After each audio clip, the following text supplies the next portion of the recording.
भगवान, इस संसार की उत्पत्ति की घटना किस प्रकार घटी, पृथ्वी पर पहले पुरुष आया कि स्त्री, कृपया हम अज्ञानियों को विस्तार पूर्वक समझाइए। H.L. जोगन, सेठ चंदूलाल गांव में आए एक महात्मा के पास गए थे। पूछने लगे, महात्मा जी क्या यह सही है कि हर व्यक्ति को मरना है? महात्मा ने कहा कि हाँ, ये तो निश्चित ही। अरे मृत्यु से कौन बचा है, सभी को मरना है, प्रत्येक मरण धर्म है। चंदूलाल ने सिर खुजलाया और कहा कि मैं सोचता हूं कि जो व्यक्ति आखिर में मरेगा उसे शमशान घाट कौन ले जाएगा। देखो कैसे कैसे कठिन सवाल उठते हैं आदमियों के दिमाग। ये बात तो बड़े पते की। इस तरह के प्रश्न तुम पूछते हो कि इस संसार की उत्पत्ति की घटना किस प्रकार घटी। एक बात पक्की समझो कि शिव जी का धनुष मैंने नहीं तोड़ा, मैंने नहीं बनाया ये संसार। मैं पहले अपने को अलग कर लेता हूं, नहीं तो लोग तरह तरह के इल्जाम मेरे ऊपर लगाते हैं। कोई यही कहने लगे कि इसी की हरकत, कि इसी ने उपद्रव किया होगा। तो H.L. जोगन, इतना मैं पक्का कह देता हूं, जितना मैं पक्का कह सकता हूं कि मैंने बिल्कुल, मेरा हाथ ही नहीं इसमें, दूर का नाता रिश्ता भी नहीं इसके बनाने में। बुद्ध जिस गांव में आते थे पहले खबर करवा देते थे कि 11 प्रश्न कोई मुझसे न पूछे। उनमें एक प्रश्न ये भी था कि संसार की उत्पत्ति किसने की। पूछे ही नहीं कोई, क्योंकि ये बुद्धुओं के प्रश्न हैं और बुद्ध इनके उत्तर नहीं देते।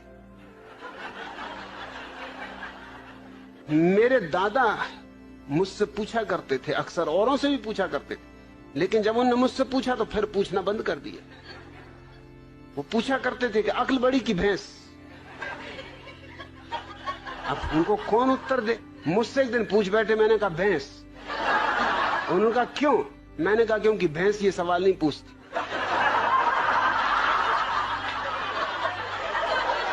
ये खुजली तुम्हारी अक्ल में ही चलती।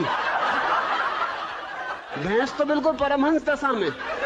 मैं कई भैंसों के पास जाके कई घंटों खड़ा रहा, कोई भैंस नहीं पूछती कि अक्ल बड़ी की भैंस। अरे भैंस को पता ही है कि हम बड़े, क्या पूछना। फिर उन्होंने नहीं पूछा। फिर मैं कई दफा उनसे पूछता था कि पूछो ना, अक्ल बड़ी की भैंस। कहते तू चुप रहे। वो मुझे कहीं नहीं ले जाते थे, वो बड़ा सत्संग करते थे, महात्माओं के पास जाते थे। वो जब भी जाए मैं बैठे ही रहता था कि आया मैं भी, कि नहीं तू ले जाने नहीं, तू कुछ ना कुछ उल्टी सीधी बात कह देगा।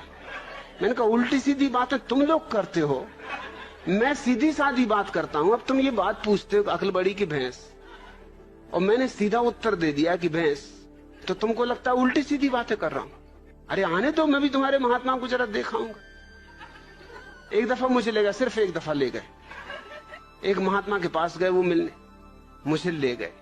महात्मा की उम्र रही हो कोई 30 साल, मेरी उम्र रही होगी मुझसे से कोई 15 साल, और मेरे दादा की उम्र रही कम से कम 60 साल। महात्मा ने उनसे कहा आओ बच्चा बैठो।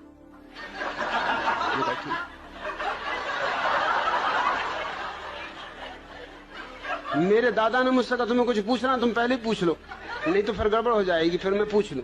मैंने उनसे पूछा कि बच्चा एक जवाब दो। महात्मा बहुत नाराज हुए, कहने लगे मुझसे बच्चा कहते हो?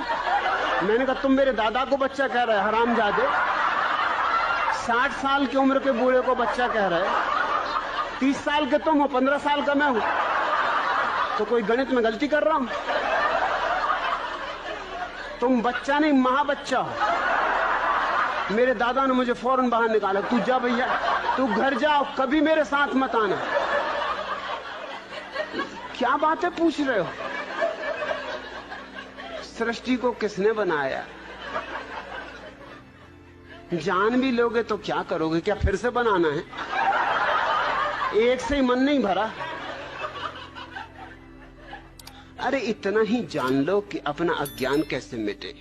ये जानने से नहीं मिटेगा, ध्यान का दिया जला लो, अज्ञान मिट जाता।